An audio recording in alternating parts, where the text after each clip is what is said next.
एक बार की बात है। एक गांव में एक किसान रहता था। उस किसान को जानवर पालने का बहुत शौक था। उसके पास पहले से ही बहुत सारी भैंसें थी जिनका दूध बेचकर वो अपना घर चलाया करता था। तो एक दिन उस किसान ने एक खरगोश और एक बंदर को भी अपने घर में पाल लिया।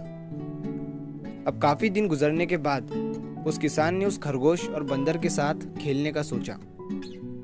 उस किसान ने अपने खेत में बहुत सारे छोटे छोटे गड्ढे कर दिए और फिर उन गड्ढों पर मिट्टी डालकर उन गड्ढों को बंद कर दिया और किसी एक गड्ढे में उस किसान ने एक गाजर को छुपा दिया।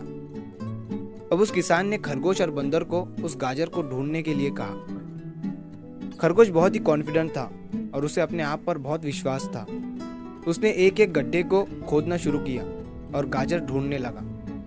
लेकिन बंदर जो था वो बहुत ही नेगेटिव और आलसी था। उसने सोचा कि खेत में इतने सारे गड्ढे हैं और वो गाजर किसी एक गड्ढे में है, इतना कौन ढूंढेगा। वो बंदर ये सोचकर एक गड्ढे के ऊपर जाकर सो गया।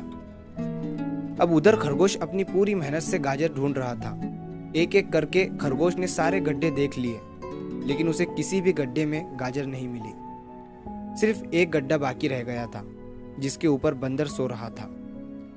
अब खरगोश बंदर के पास जाता है और उसे उस गड्ढे पर से उठने के लिए कहता है।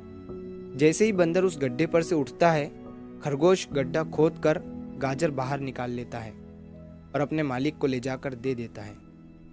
बंदर ये देखकर हैरान हो जाता है कि जिस गड्ढे के ऊपर वो इतनी देर से सो रहा था, गाजर उसी के अंदर थी। वो सिर्फ एक बार खोद कर देख लेता तो गाजर उसे मिल जाती और वो मालिक की नज़रों में बड़ा बन जाता।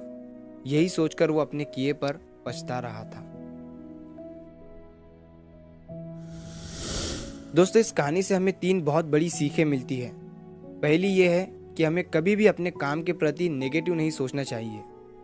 जैसे उस बंदर ने सोचा कि इतने सारे गड्ढे हैं और गाजर किस गड्ढे में है पता नहीं।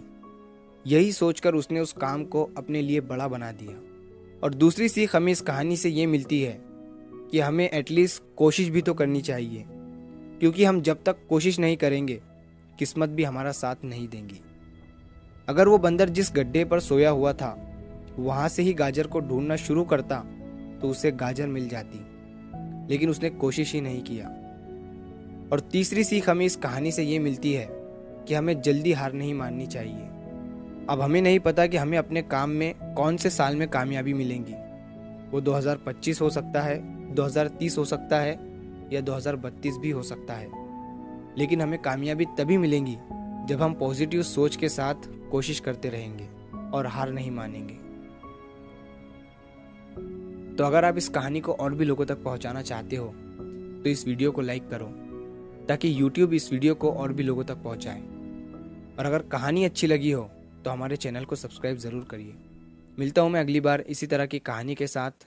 तो सब्र करो, शुक्र करो और ज़िंदगी में आगे बढ़ो।